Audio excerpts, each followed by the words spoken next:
Thank you for joining us for Denver 7 News. I'm Ryan Fish, and we begin with breaking news this morning. Just into our newsroom, the Denver Broncos have announced they plan to build a new stadium. After months of speculation, we now know that Burnham Yard will be the future home of the team. Denver 7 has been closely following leads on the Broncos exploring new places to call home. Their lease at Empower Field is set to expire in about 5 years. And here's what we know so far.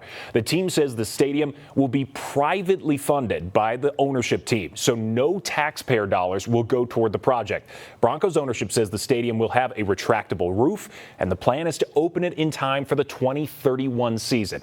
We reported in July that some buildings at Burnham Yard, a historic rail yard, were torn down. Some community members said without warning.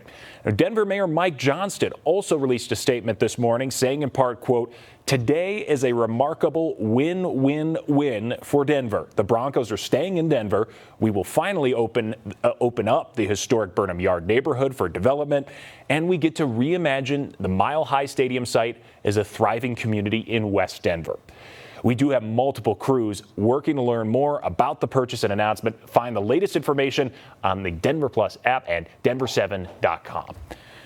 Not everyone has been on board with this new location. Back in July, we spoke with John Deffenbaugh from Historic Denver when CDOT started demolishing those buildings in Burnham Yard. Deffenbaugh told us the buildings were used by women and black workers back in the 40s and 50s.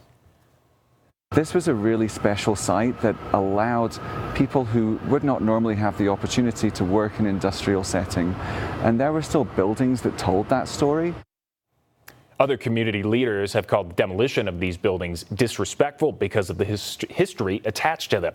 When we asked CDOT about this in July, they told us they were working with the State Historic Preservation Office, and none of the buildings demolished were deemed historically significant. CDOT said at the time the goal was to clean up the area in case it sold, which it now has.